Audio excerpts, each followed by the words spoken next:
There we go. Just told me recording in progress. Fantastic. So, good evening, everybody. I'm James from Eastern Counties Motor Club. The purpose of this evening is to get you involved in some regard with navigational road rallying. It won't make you an expert this evening, but hopefully it'll encourage you to have a go. So what we will talk about is, what is a navigational road rally? What are we doing? What do you need? What car can you use? How do you use the maps, and what sort of clues are there? We won't cover all the clues. As I said, we'll only cover enough to get you around, hopefully around the first event. The more you do, the more clues you'll see and the more you'll learn those kind of things. As I said, we won't make you experts this evening, but hopefully we'll encourage you to have a go. So what is a navigational road rally? Well, it's a combined test of a navigator and a driver. It is not a speed event. It is more important to run the correct route, to drive the correct route, than it is to do it on time.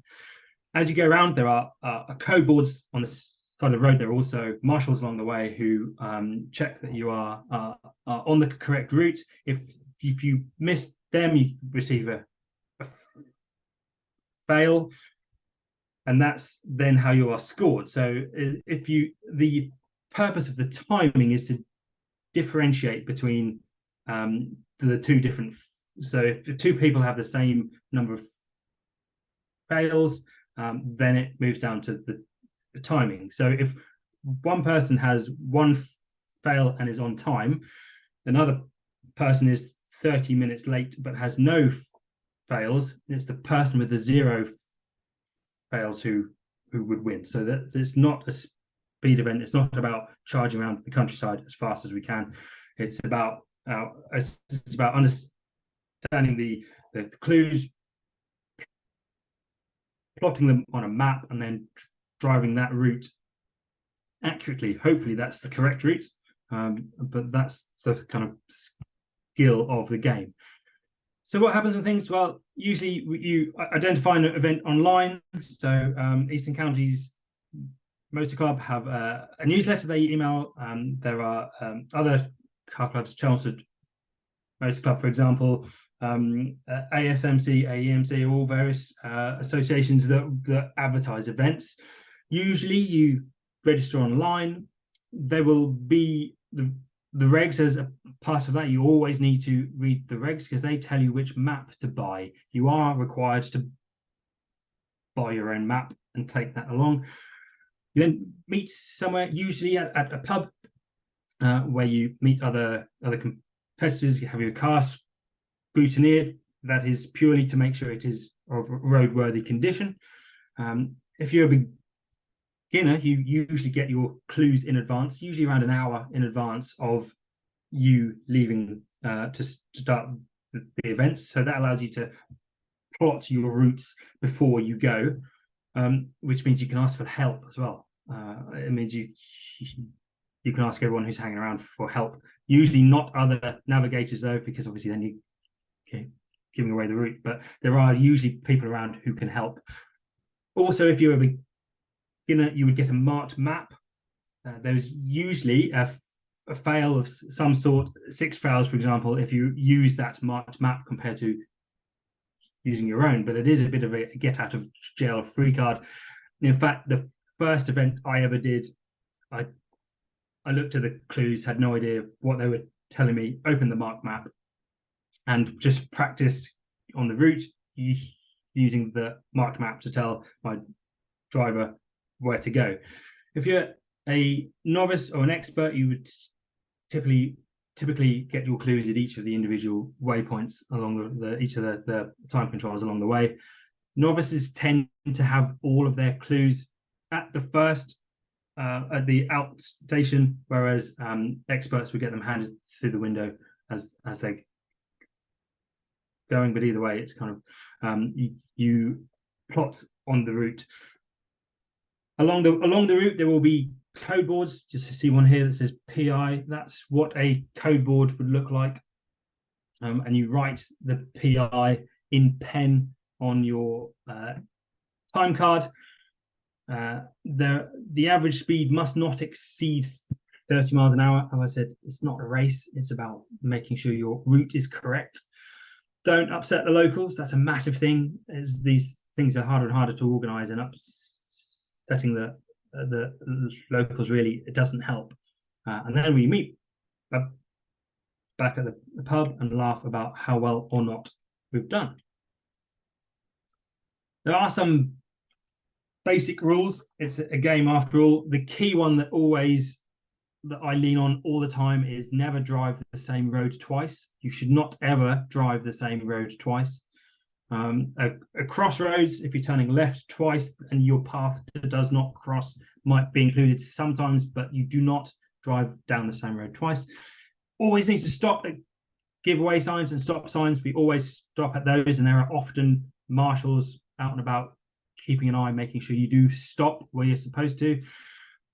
Lots of cars have spotlights on the front. These events are often over in the evenings and at night, so lots of us put big lights on the front of our cars. We do turn those off in 30 zones. Again, we don't want to upset those along the route, and we certainly don't want to see into people's living rooms as we're driving around. That's particularly unfair on them.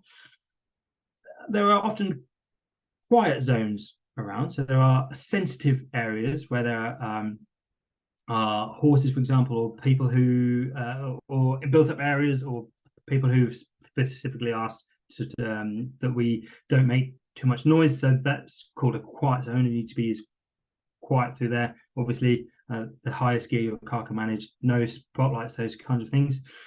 No unnecessary noise is kind of aligned with that. We don't go screaming around. We don't go causing trouble. We give priority to other road users.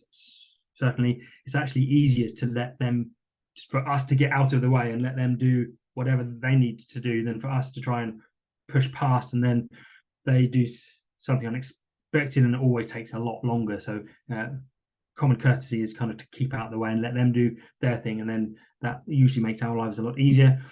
Final thing is marshals. They're really hard to come by these days, and they are giving up their evening such that we can have a fun time. So we always need to be courteous to them, however right or wrong we think they are. There have been situations where I've arrived at a time control and there are 3 cars in front of me.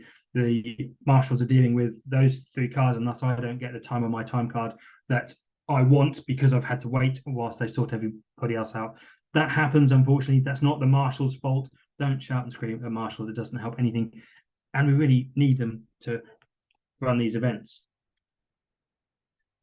So what do you need to compete? What are the things that you have to have in order to compete? Well, you need an RS Clubman license. They are free. You apply to those, apply to MS UK, and they issue those.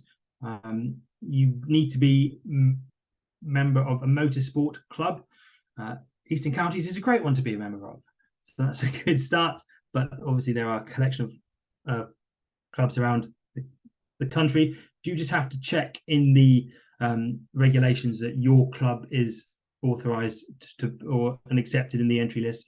I've never not been allowed entry because I'm in the wrong club, but as a part of insurance and those types of things, clubs have to be invited.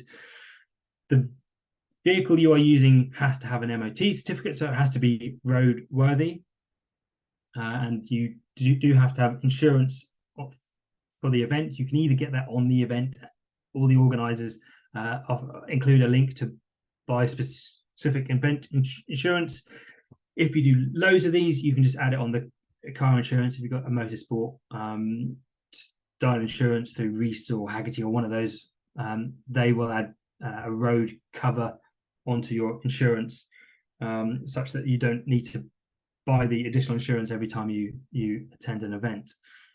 Whilst we're talking about cars and MOTs and things, you can use any car on this. And in fact, a competition car is horrible to do it in, because you need to be able to talk to the driver. You need to have a comfortable seat, those kinds of things.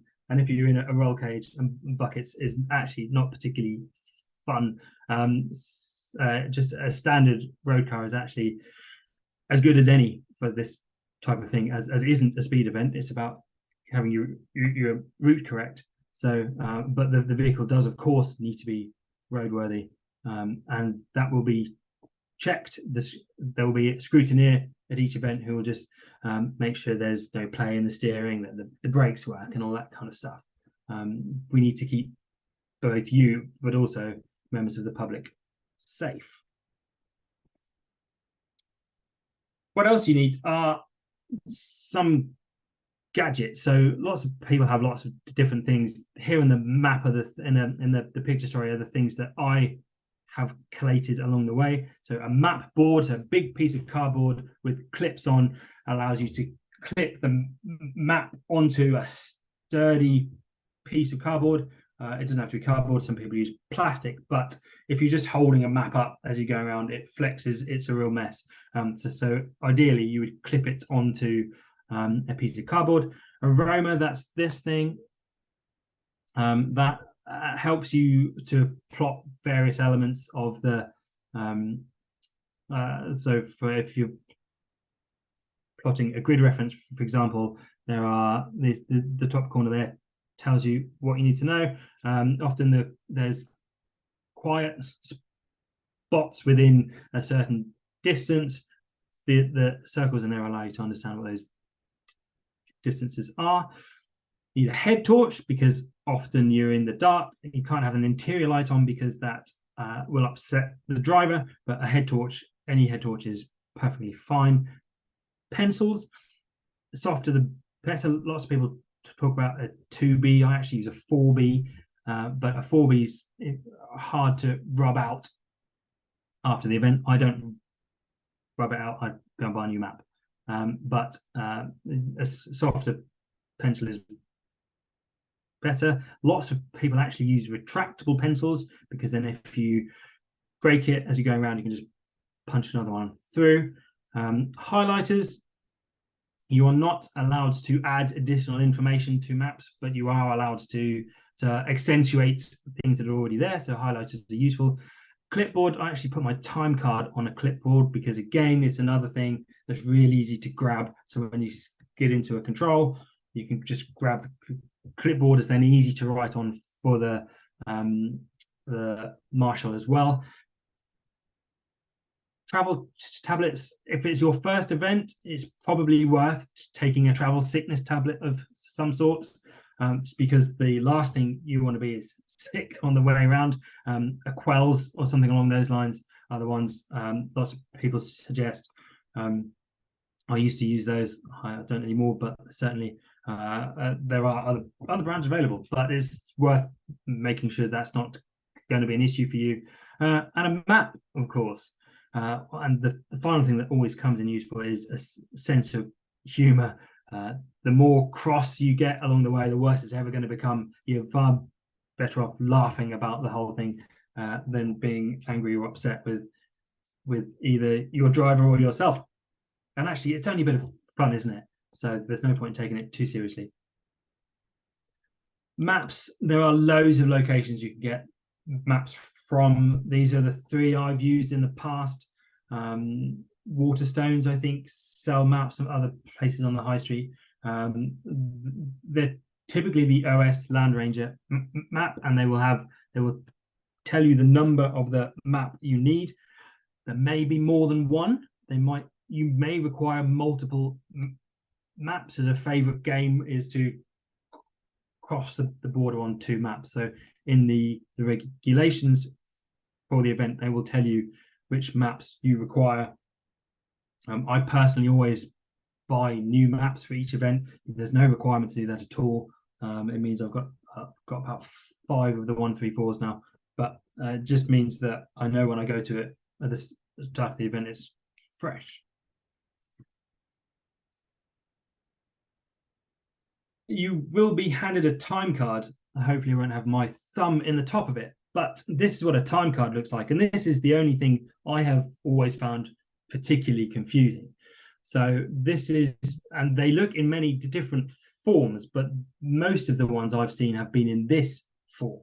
So what this tells you is time control 1 at the top. Is there 1, 2, 3, 4, 5 down the side.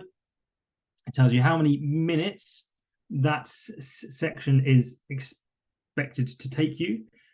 It tells you how far you are going. Note that they're typically half because it's 30 miles an hour. And then how much time you're allowed to make up between time control 1 and 2. So in this instance, you're not allowed to make up any time.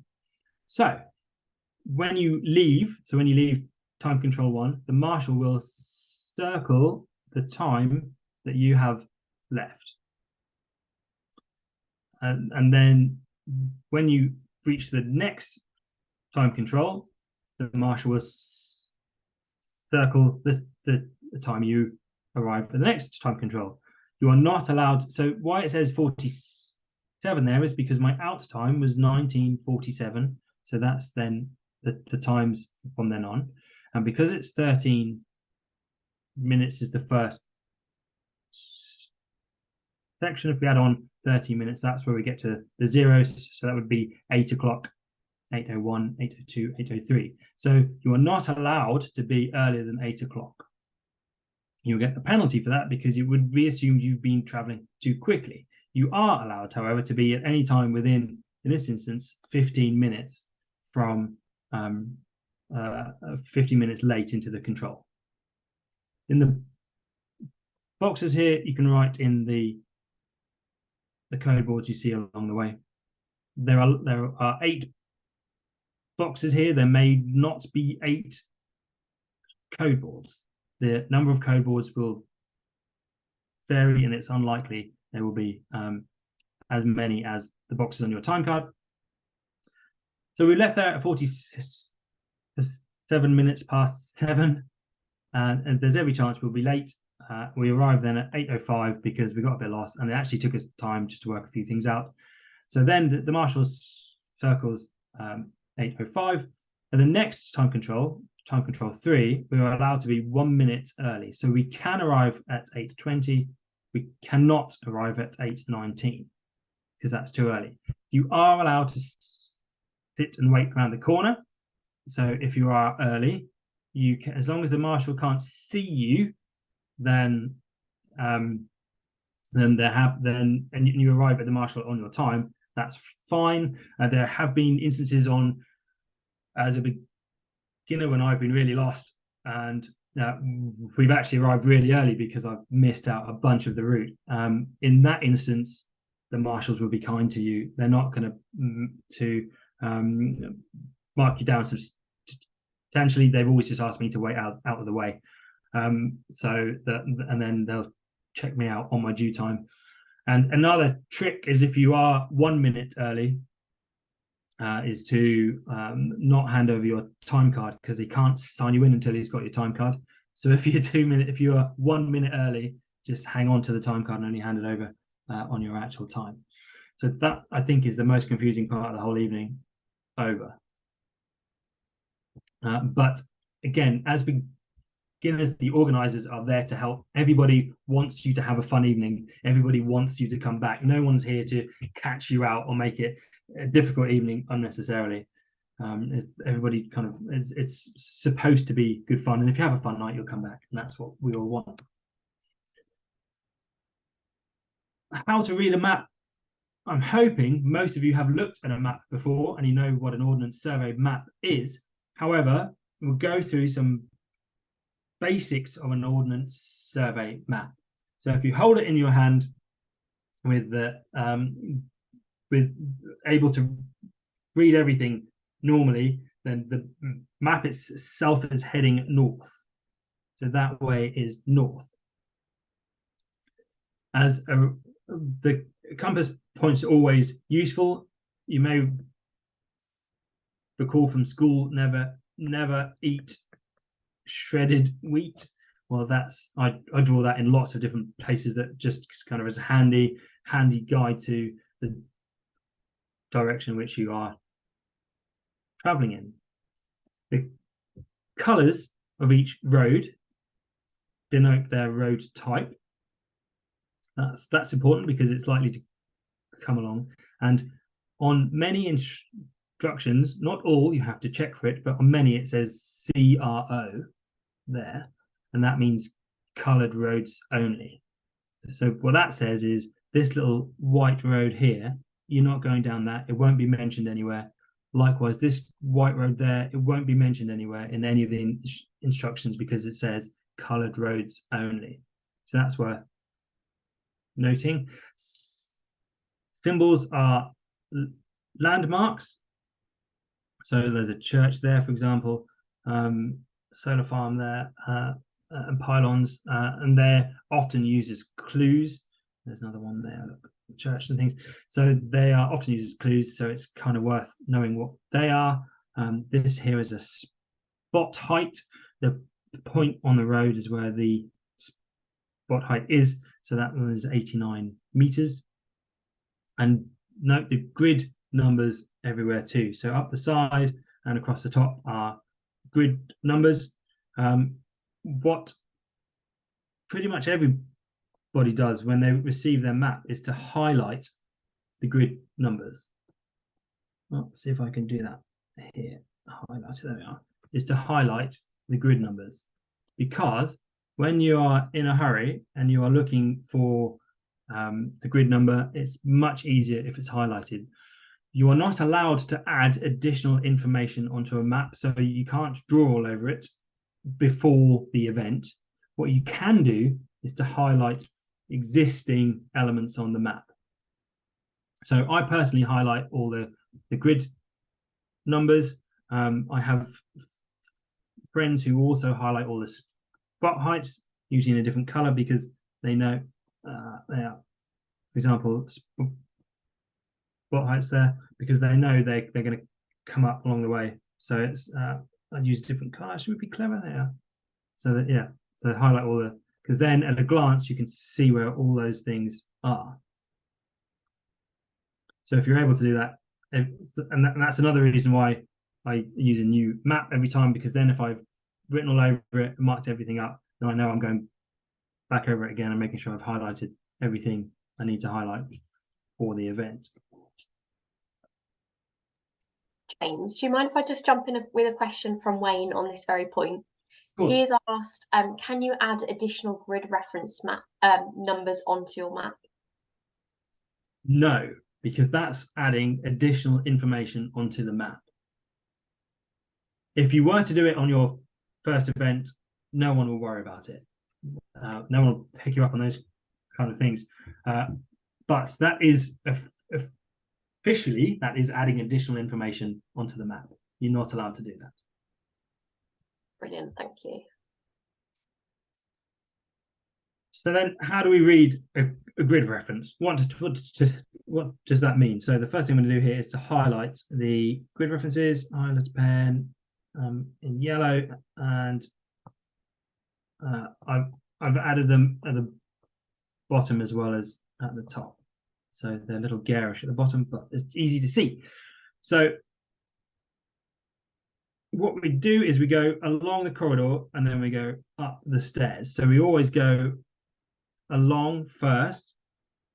So if we were looking for 1437, we're going along to 14 is here, and then we're going up to 37, which in this instance is actually this cell here. Most of the ones we work with on these events are actually a 6-figure grid reference. So what we're doing there is to cut this cell into 100 individual squares. So if we take this one, for example, we're then cutting that into 100 little pieces, which then allows us to be much more accurate within the grid square. So then when it says 144378, we know we need to go across by 144, which is to here. Then we need to go up to 378, which is here. It took me ages to find an interesting place name on a map, and I found Hellhole, and I thought we've got to work with that. Occasionally you see an 8-figure grid reference. Usually the 4th and the 8th number are just a 5. It's rare that they make it any more complicated than that. And again, that's just breaking that number down into a half. That's not relevant, but I've mentioned it such that if you see it, then you know what you're looking at, and it's not concerning. It's not a surprise or anything when it comes up.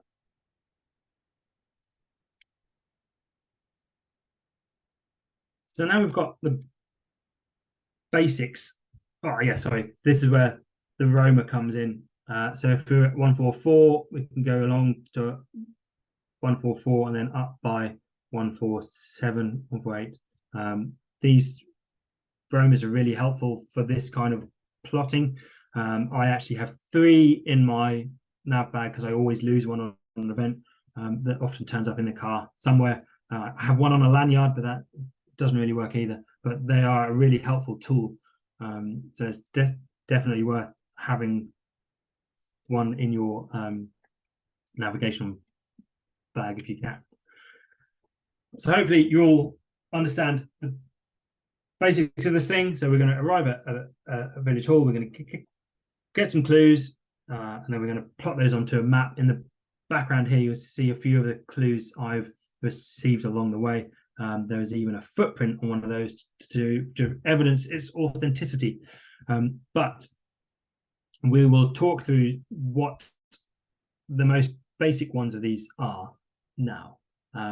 I've sent all of this around in advance such that you can actually have a go at this as I'm working through. You can have a draw on your paper copies and see if you can work it out.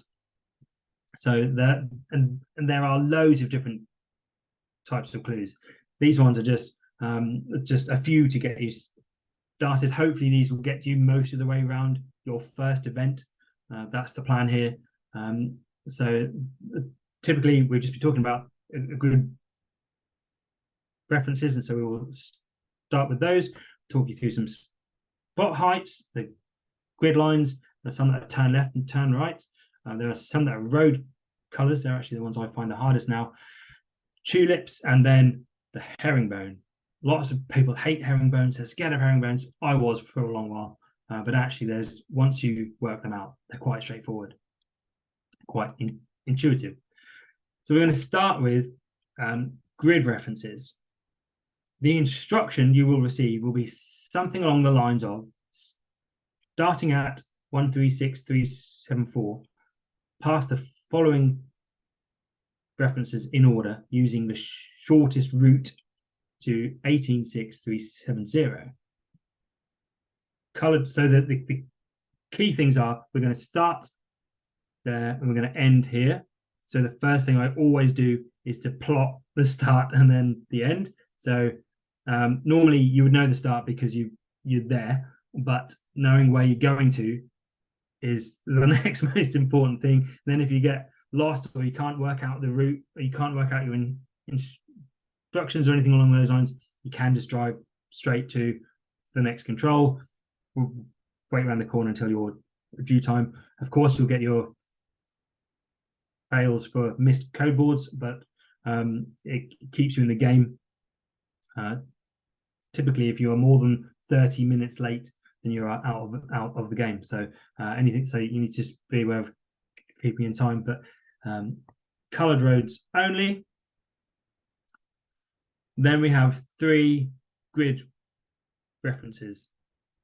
S is for south, N is for north. We arrive from the first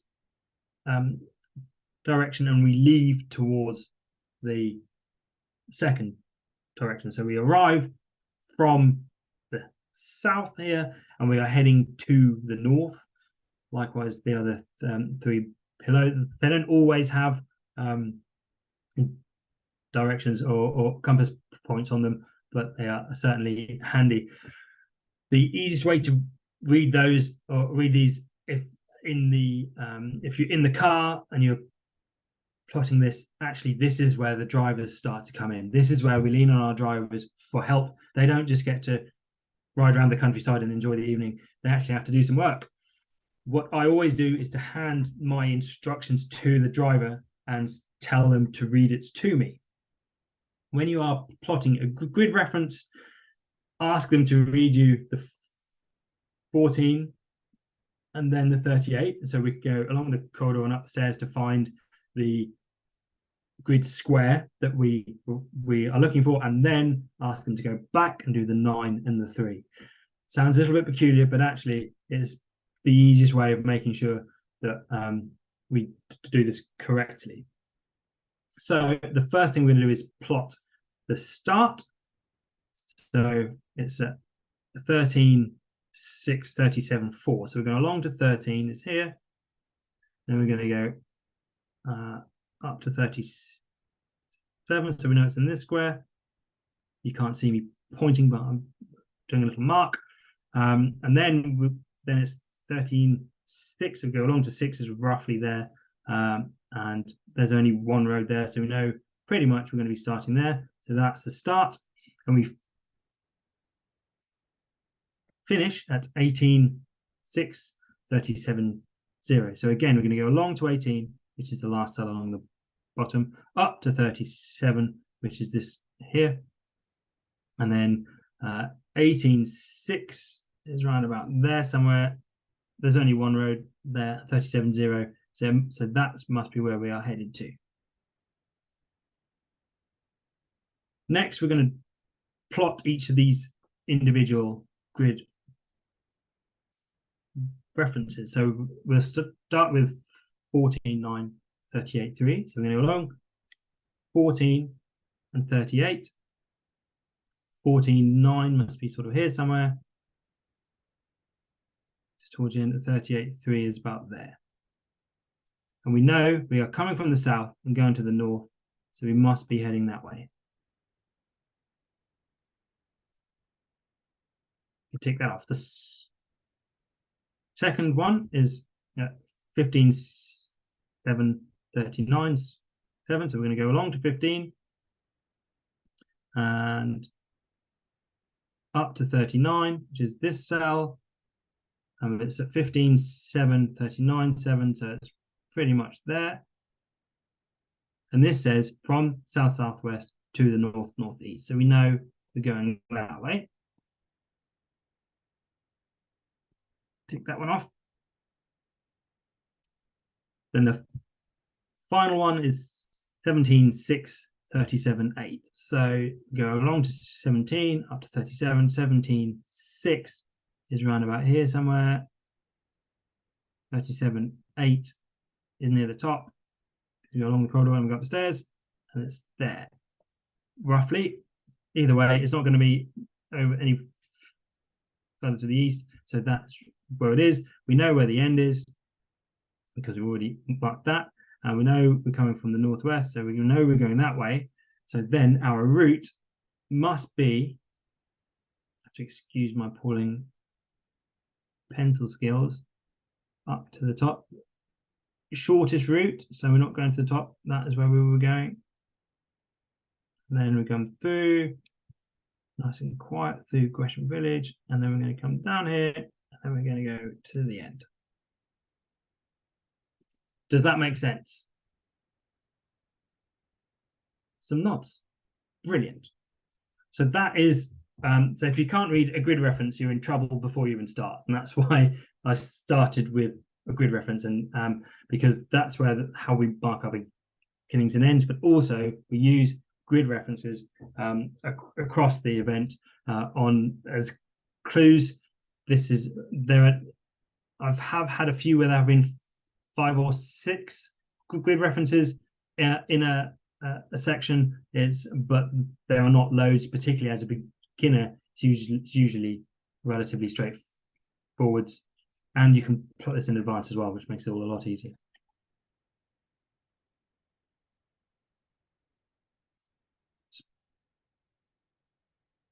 Spot heights. One of the clues you will see a lot of are spot heights, which are these numbers here. They are 67 there, 79. And as I said, the spot height is where the dot touches the road. I've just drawn over that one, but you can see the dot is touching the road just there.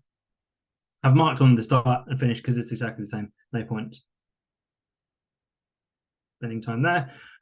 Says using coloured roads only, pass the following spot heights in order. Coloured roads only. You see the little CRO again. Always reread the instruction. Using coloured roads only, pass the spot heights in the following spot heights in order. So, yes, long way round. So at the end it says LWR. That means long way round, and that's a great game that everybody always includes at some point. Long way round is where there is a grass triangle in the road. If it says long way round, it wants you to do two sides of the triangle. If we are starting here in the left and we're heading straight on this way, long way around means you turn off the road, go around the triangle and carry on. They always, not always, but pretty much always put a code board, which is the clue that you've missed it. Because when you drive down here and you're like, oh no, I've missed long way around. And then you glance over your shoulder and you can see the back of a code board.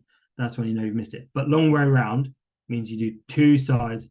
So if you were coming from the top and you were heading that way, then you would do two sides of the triangle. That's what they mean by long way around. It comes up everywhere. It's a great game. But they always hide code boards along there.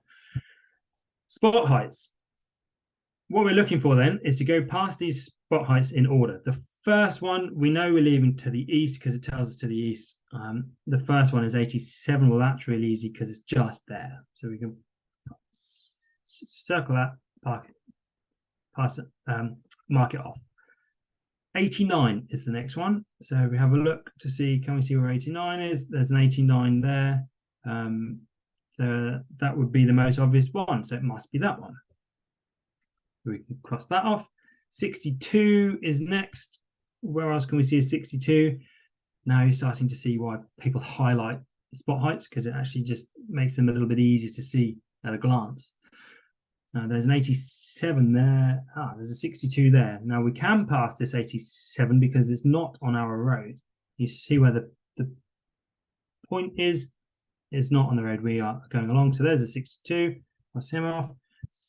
72 is actually on that same length of road, so that's nice and easy too. 72. And 49 is the final one.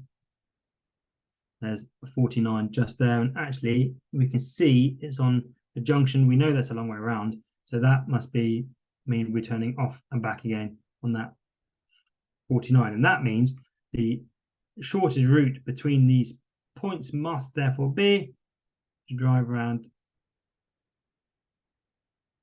back to the spot heights.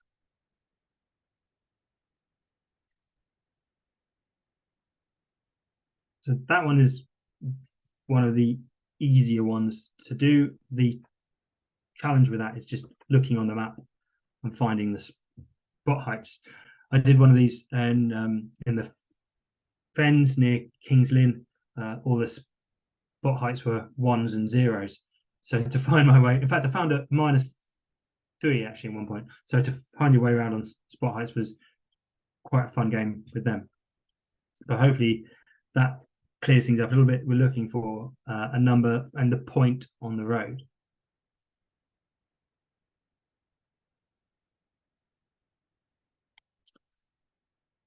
Grid lines. Would anybody like to talk me through how to do grid lines?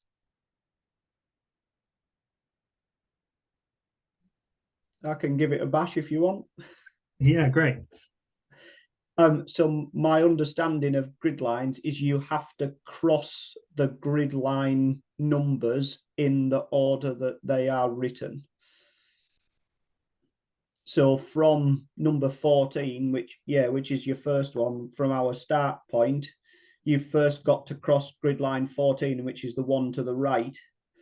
And then your next grid line to cross is 15, which suggests you're going into the next box to the right on whatever road takes you that way without crossing any other grid lines. So you can't go north or south. You have to keep going east. And then it looks like you double back on yourself across 15 again, which takes you left on the yellow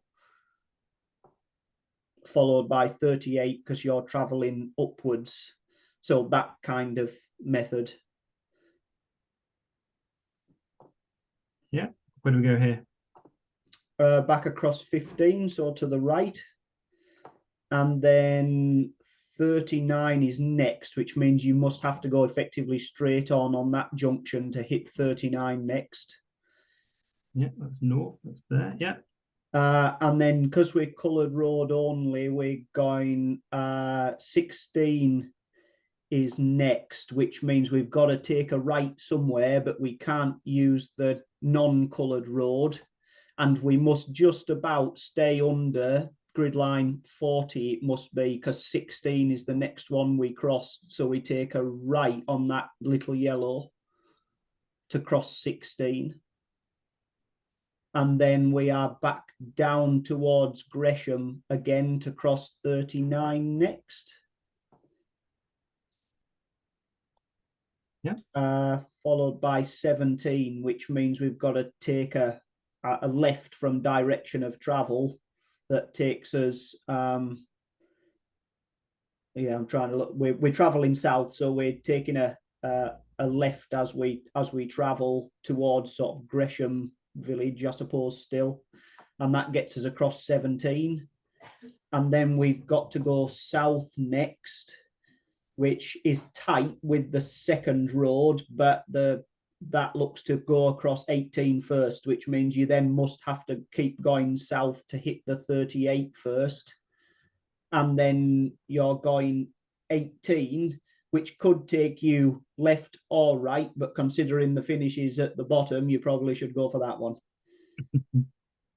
Perfect. Well done. This little thing here, that they always add those in, so it looks like it's always a little bit close on is it across it or not. In this case, is not across it. So if we're not crossing the 40 because it's not mentioned, so yes, that one would be across the 16 and not the 40.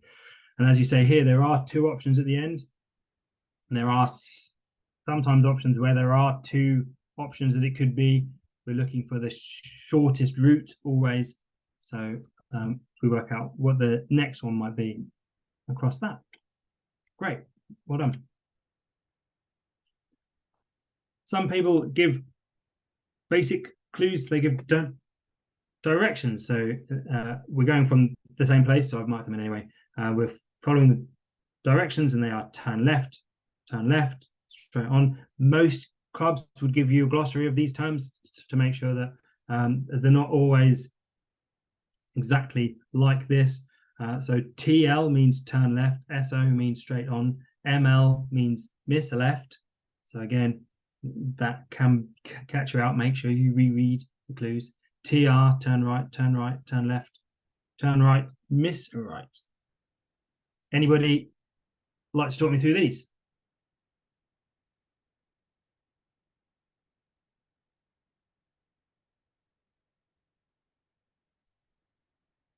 So what we're looking at then is to nice and easy along the road. We know it's coloured roads only, so none of this stuff matters to us. So we can carry along the road to the first junction, and the first instruction is turn left. I haven't done another one. It says turn left. So at this junction, we turn left. Boom. One done. The next junction, again, with coloured roads only, so we don't care about that little hellhole stuff. But the next junction is here, and our instruction is turn left. So we turn left. Next junction is here, straight over. So that means not turning left, not turning right, carrying straight on. Next junction, we have ML, which means miss the left. So we're not turning left here. So that means we must carry straight on. Next junction, turn right. It must be here because we can't drive past the junction. Turn right. Turn right again. These are white roads off here, so they don't actually, this one and this one are white roads, so they don't actually mean anything to us. So we ignore that and we carry on down to the next junction, where the instruction is to turn left.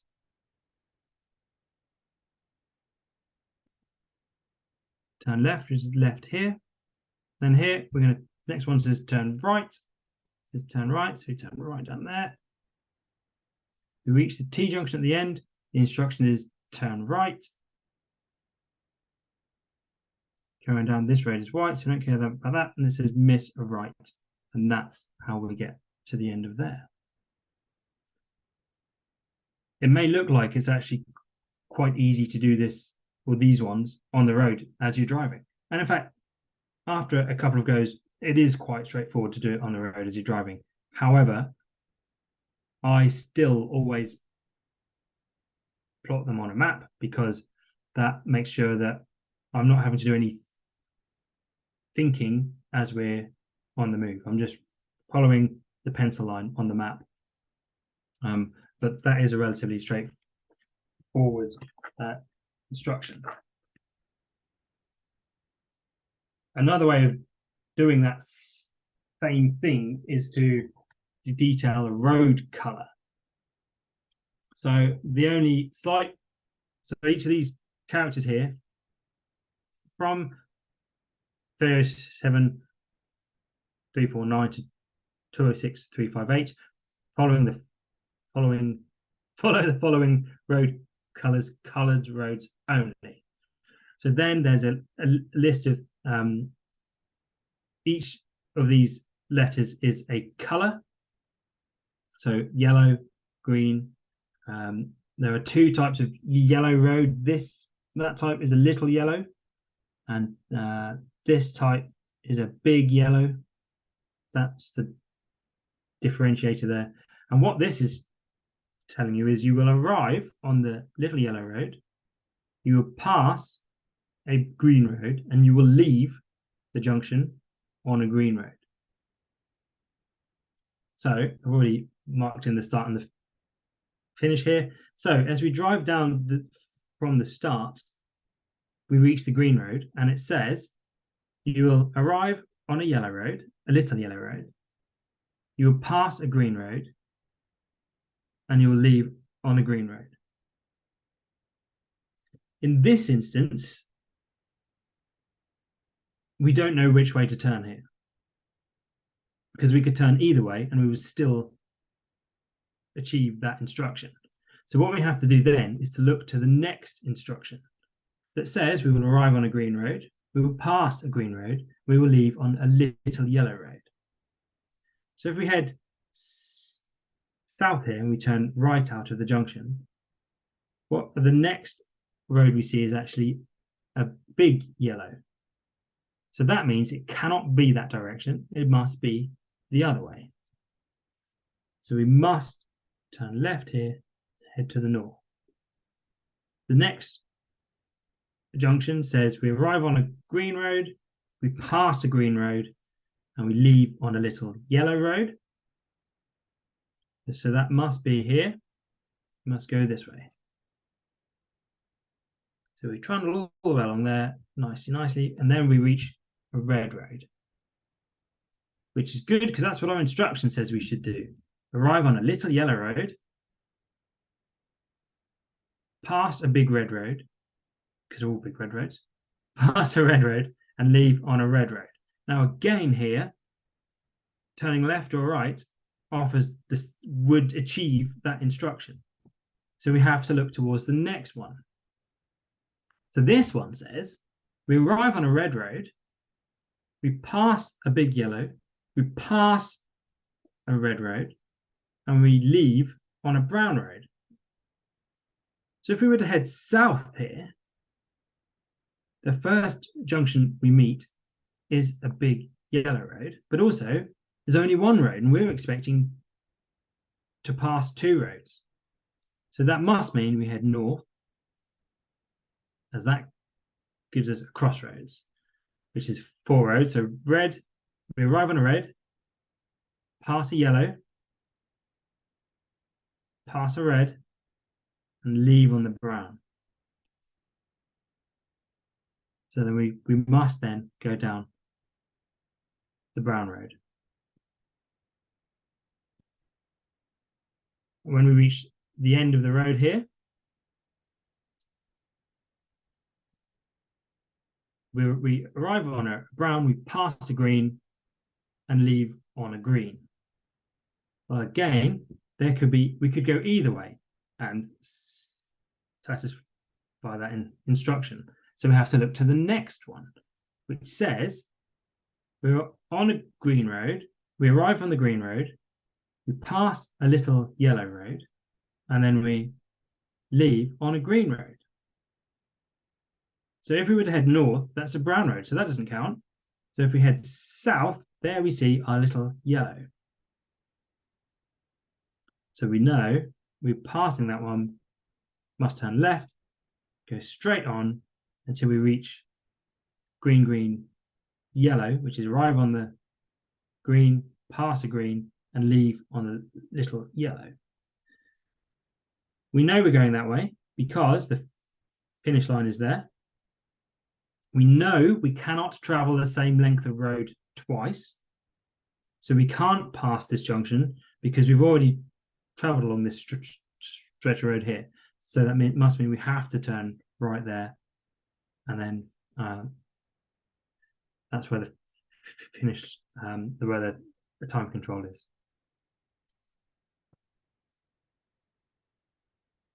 You will often see that as a tulip as well. If you do classic car runs and things like that, you'll be handed out tulips. I'm not quite sure why they're called a tulip, but they are.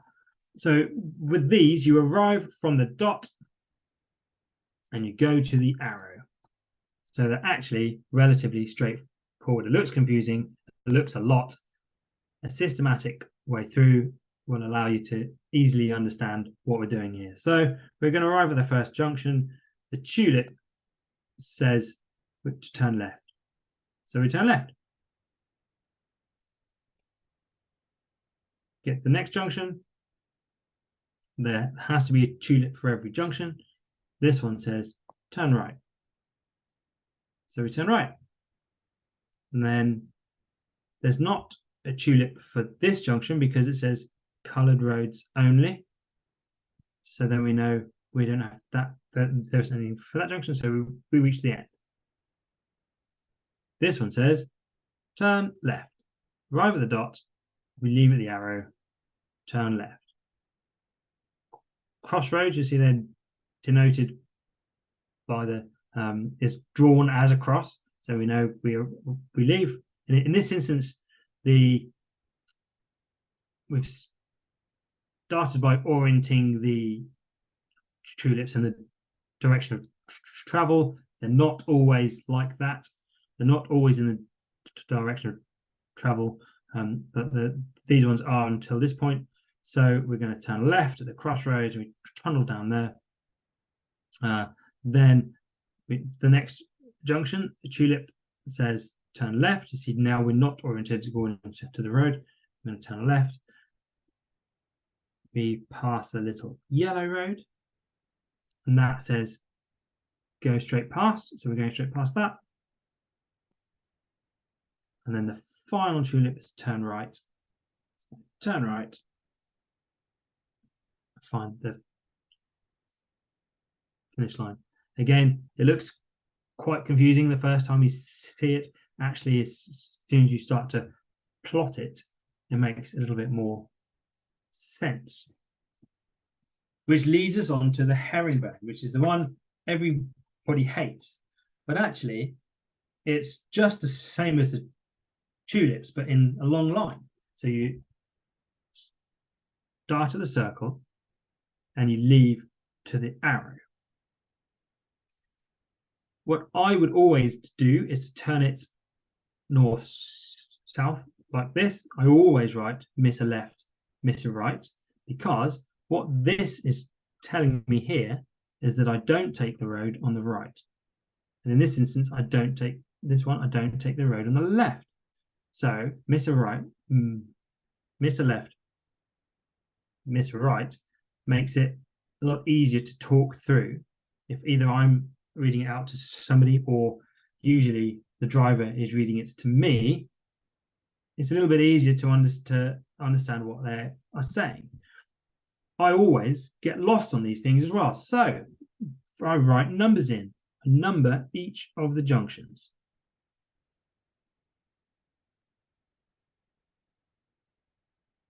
So that means as I'm working through, I can number the junctions. When I do invariably get lost, I know where I can go back to. So working this through, if we start at the start, we reach the first junction. This says miss a right. So what it means at a T junction is don't turn right. Well, that means I have to turn left.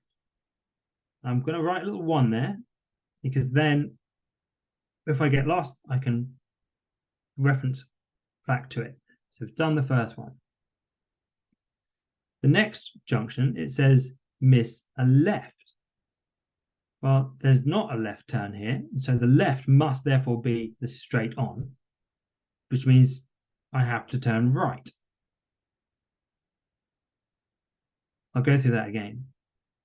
It says at this junction, I'm going to write a little 2 there. It says miss a left. Now I don't actually have a left turn, so the left must therefore be the straight on. So because I'm missing the straight on, I'm going to turn right. And I run all the way down this road. We don't care about the white road because it's coloured roads only. And we reach the red road at the end, which is junction 3. And junction 3 says miss a right. So that means I'm not turning right, I am turning left. To junction 4. Junction 4 says, cross that one off, we've done that. Miss 2 rights, because they both join the same point. So that means I'm missing 2 right-hand turns. Well, there's 1 right-hand turn there, so that must mean the other right-hand turn is actually a straight on. So I'm turning left. I'll go through that again. So it says miss 2 rights. This is the first right. There's not another right, so it must be this one. The north must be the other right, and that's what it's telling me is to turn left. So now we trundle all down this little road, and we reach the green road at the end, junction 5. So where am I for junction 5? Junction 5 is here. Miss a right. So I'm not turning right, then I'm turning left.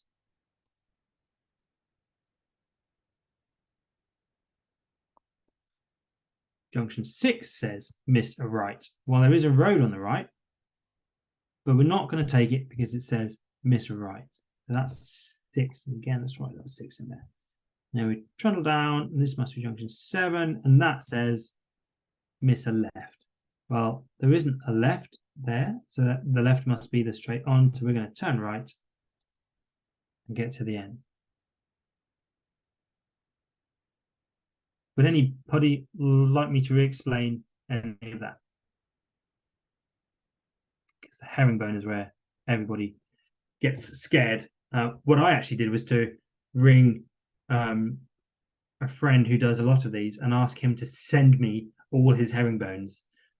So all the instructions he's ever received and any of the events he's ever done that have had herringbones in them. Could he send them to me, please?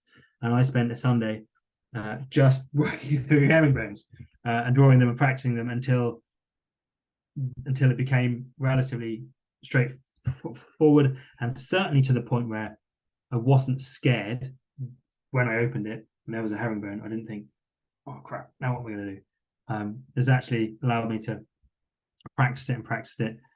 That's called a tabletop.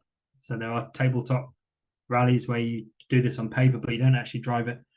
They're a really good way to practice navigation. I'm sure anyone in Eastern Counties can send you some examples of these things if they'd help. So would anybody like me to go over this herringbone again? No? Good. So we thought we'd give you a go. So, and you can have a go at plotting these instructions. That's why part of why I emailed this all out to you, so you could have a go, and then we'll catch up on how you got on in 10 minutes time. So I'll stop talking for a little bit and you can have a go working out these instructions. So what it says is to go through the spot heights in order, but not the one in brackets. So we're not going through a 48. That's what brackets means. So I'll take that out of the way, and then you can have a look at the map and see if you can work it out.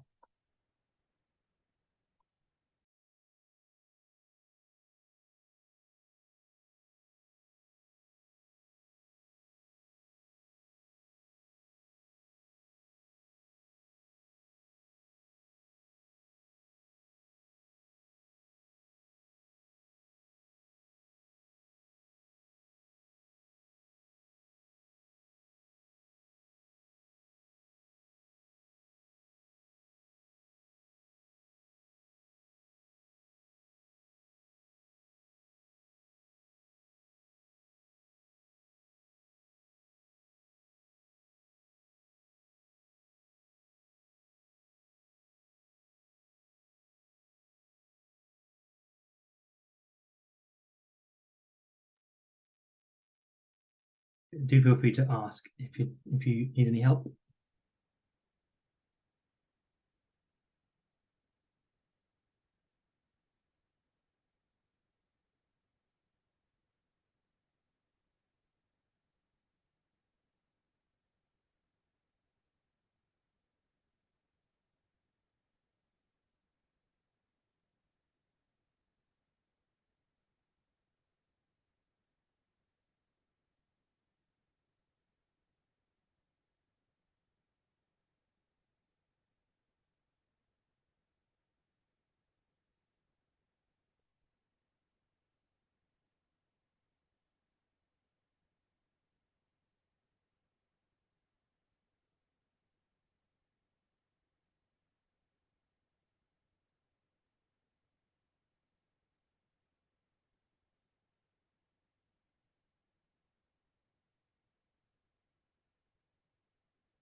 we doing then? We've got it? Yeah. Terry's looking confident. Wayne's confident. Ewan, easy, isn't it? Cool. Are we all done then? So who would like to talk me through how to do this? Yeah, go on then. I'll have a go. Cool. Right. So we are starting just by Barningham Green, just above the B of Barningham Green on the yellow road there. 20, yeah, you're correct. It's actually, isn't it? Yeah. Yeah, we're going to head east along the yellow road. It's number 36, which is our first spot. Then do a right at the crossroads, heading down towards the 48, but that's not the 48 we're going to reach. We're going to turn left onto the yellow road, heading towards the church and the moat, etc. in there. And there's 25 spot in there. And then, because we don't want to go through the 48, the next 48 along, we're going to turn right at the end of that road, go down to Idringham, and then back up again. So down, and then do a left to come back up the opposite road, all the way up. Keep following that all the way up till you reach the 45. Up near Squalham. Take a left. Yeah, turn left there, cross your 52. Right, so you're heading north again, up to the 54. And then you're going to almost sort of double back on yourself up to the left to come down the next road, which will be our end point, about level with the 54 on the yellow road there. Yeah. Perfect. I was hoping that the 48 here would catch people out. And it does catch out some, but the point isn't on the route. So, as you say, yeah, it did me to start with. That's all. Went on the 48, and I went straight across, but then realised, that's actually below the route we're going to take. So, yeah, perfect. Well done. Yeah, yeah, good stuff.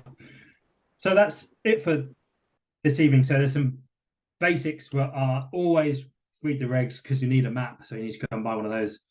You need an RS Clubman license. You don't have to take the card with you. Just on there's a virtual version that you take that, and likewise evidence of club membership. You need evidence that you're in a club, and make sure your vehicle is road legal, so it needs a license and MOT and things. Don't upset the neighbours. Please thank the marshals. They're out here for free and helping us, and importantly, stay safe. We are hosting a beginners event on the 22nd of September. Not helpful if you're in Portsmouth, appreciate that. But if you are around about Essex, then that's a really good event to do. How it's planned is that you will have an hour or so in a village hall to plot the first leg. Then you'll go and drive the first leg and meet at a second point, which isn't a village hall, but it will be usually a big car park where you can plot the next leg from there, and then you meet in a pub and all have a good laugh about how well or otherwise you did. So I'd recommend attending that if you can. So that's all for me. Any questions? Anything you would like to ask that hasn't been covered so far?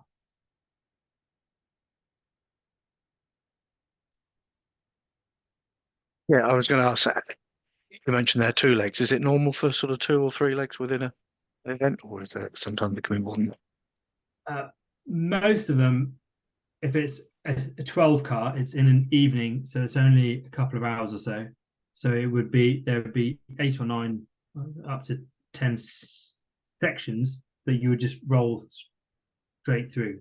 It's not normal on a 12 car on a Wednesday, Friday night that you would have a coffee break. But it's usually around the 40 to 60 miles, and if you think that's an average of 30 miles an hour, it's usually about an hour and a half to 2 hours worth of driving.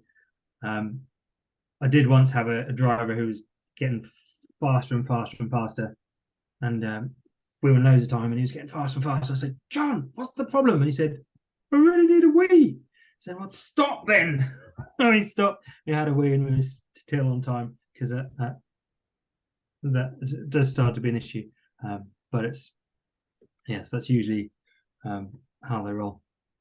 If you do a larger event, kind of the Welsh road rallies and things like that, they are all night and they do have breaks in them. A 12 car usually wouldn't. They more often than not at night?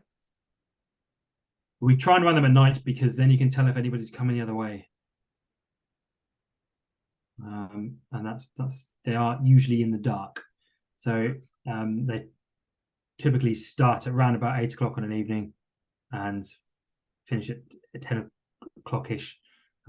My target is always to be in the pub by 10. That's so if we're lost at 9:30, that's it. We're counting on to be back to the pub by 10. But yes, they are at night because then it's safer for everybody. That's why most cars have big spotlights on the front, just because it helps to light up the road.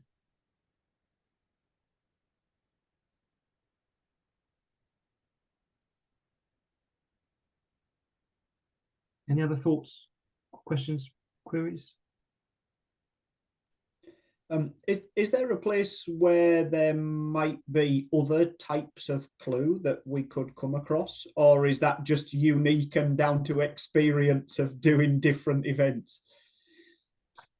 Certain clubs have handbooks. So the Sporting Car Club of Norfolk, they have a very good handbook that outlines a few more clues. I don't think you'll ever find them all in one place because the different clubs do things in different ways. Okay. But yeah, it's certainly worth. We'll see if we can dig those out.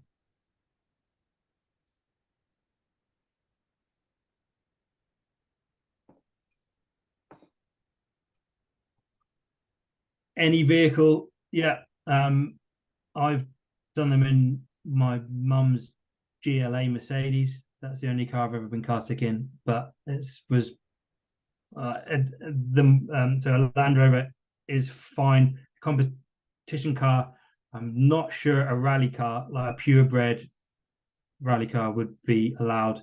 You certainly couldn't use your launch control off the line because it'd upset everybody.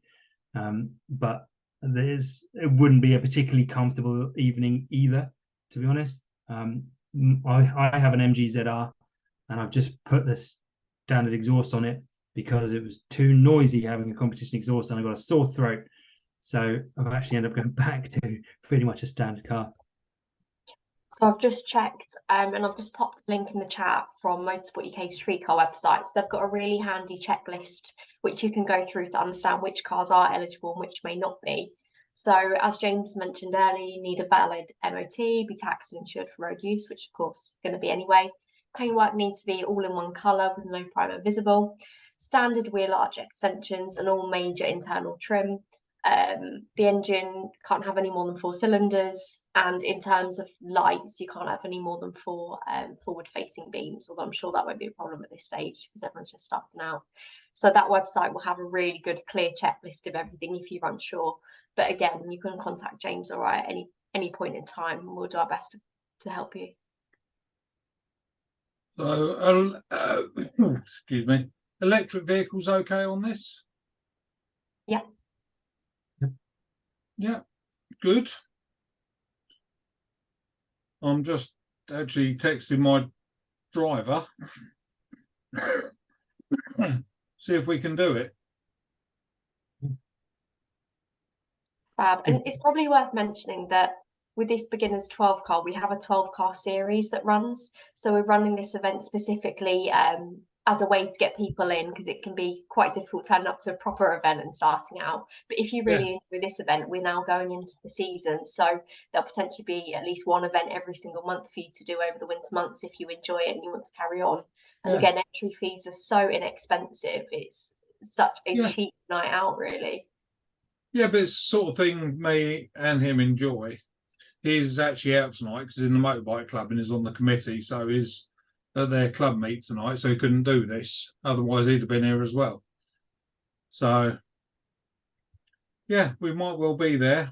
I'm just, like I said, I've just texted him and we'll see if he gets back to me.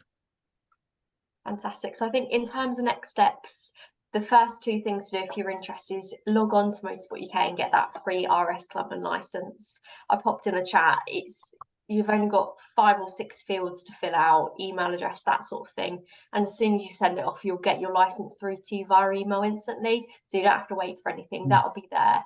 And get a local club membership. So we have something in East Anglia called Anglia Motorsport Club. So all of the motorsport clubs in the region, whether that's Chelmsford, Eastern Counties, West Suffolk, because we're part of this umbrella club, you can enter any event from any of the clubs in the region. You don't have to be a member of more than one club.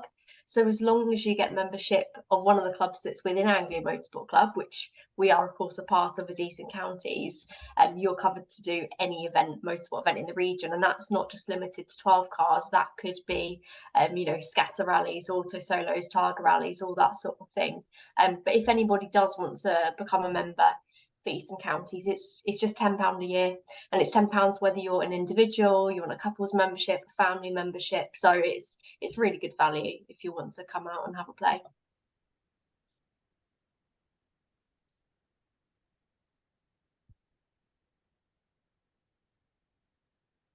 Great.